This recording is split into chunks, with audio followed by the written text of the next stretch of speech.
অনেকদিন পর সেই প্রাইমারি পরীক্ষার হলে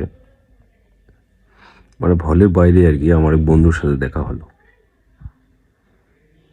সেই বন্ধুটার সাথে অনেক কথা হলো। তো সে বন্ধুটা একটা ইম্পর্টেন্ট কথা বললো আমাকে। তার প্রথমে বন্ধুটার কথা বলি আগে। বন্ধু আমার 30 বছর পার হওয়ার অনেক পরে চাকরি পায় আর কি। তো সে তার জীবনের অভিজ্ঞতা থেকে একটা কথাই বলল। প্রসঙ্গটা বেরিয়েছিল এইভাবে যে প্রাইমারি পরীক্ষা, ক্যারিয়ার, অনেক কিছু ব্লা ব্লা ব্লা। তো ওই বন্ধুটা আমাকে বলল যে আসলে কোনো কিছু করার জন্য ধৈর্য প্রয়োজন।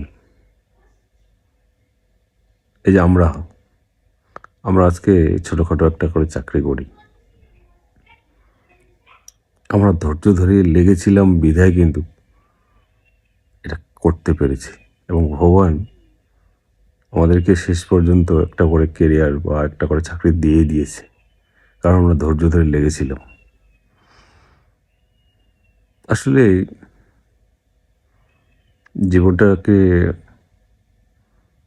সাজাতে হলে একটু ধৈর্যের প্রয়োজন আছে। আপনি যাহাই কিছু করতে যান না কেন, ধৈর্য ধরে লেগে থাকতেই হবে।